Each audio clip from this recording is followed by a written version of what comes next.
பிரேக்ஃபாஸ்ட்டுக்கு என்ன கொண்டு வந்திருக்கேன் பாருங்கள். ஓகே, நீங்கள் கெஸ் பண்ணது கரெக்டு. இது அவல். என்ன அவல்? கோதுமை அவல். கோதுமையில் அவல். இதை வந்து லைட்டாக நான் தண்ணி போட்டு அலசி கொண்டு வந்துட்டேன். எதாக இருந்தாலும் நம்ம அவல்லாம் கொஞ்சம் அலசி சாப்பிட்டா நல்லது, ஏன்னா லைட்டாக மண் இருக்கும். இது வந்துட்டு பச்சை வேர்க்கடலை கொஞ்சமாக உப்பு போட்டு வேக வச்சுருக்கேன். இந்த பச்சை வேர்க்கடலை ப்ளஸ் அந்த கோதுமை அவல் கொஞ்சம் அலசி போட்டிருக்கேன். அதுக்கப்புறம் எப்பயும் போல் நம்மளோட பச்சை காய்கறிங்க, குக்கும்பர், கேரட் ப்ளஸ் வெங்காயம் இதெல்லாம் போட்டுக்கலாம். இப்போ ப்ரோட்டீனுக்கு ப்ரோட்டீன் ஆச்சு, கார்போஹைட்ரேட் ஆச்சு, காய்கறிக்கு காய்கறிலாம் ஆச்சு. இதுக்கப்புறம் நமக்கு என்ன சேர்க்க போகிறோம்? நட்ஸு சேர்க்க போகிறோம்.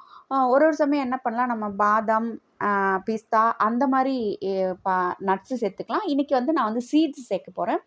சீட்ஸ் வந்து ஃபஸ்ட்டு வந்து சன்ஃப்ளவர் சீட்ஸு, அதுக்கப்புறம் பூசணி பம்கின் சீட்ஸு, அதுக்கப்புறம் எனக்கு ரொம்ப பிடிச்ச சியா சீட்ஸு. இது ஊற வச்சது. எப்பயுமே எந்த சீடுனா பச்சையாக சாப்பிடுங்க, ஆனால் சியா சீட் மட்டும் அப்படியே சாப்பிடாதீங்க. நிச்சயமாக அதை ஊற வச்சு மட்டும்தான் சாப்பிடணும். முன்னாலே ஊற வச்சுருங்க, இல்லைன்னா ஒரு 2 மணி நேரத்துக்கு முன்னாடி ஊற வச்சுக்கோங்க.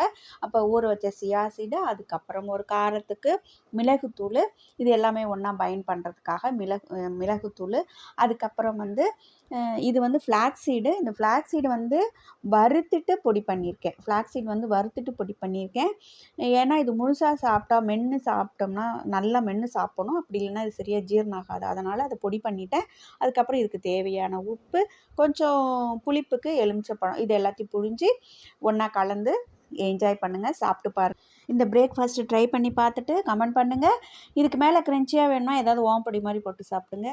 தேங்க்யூ.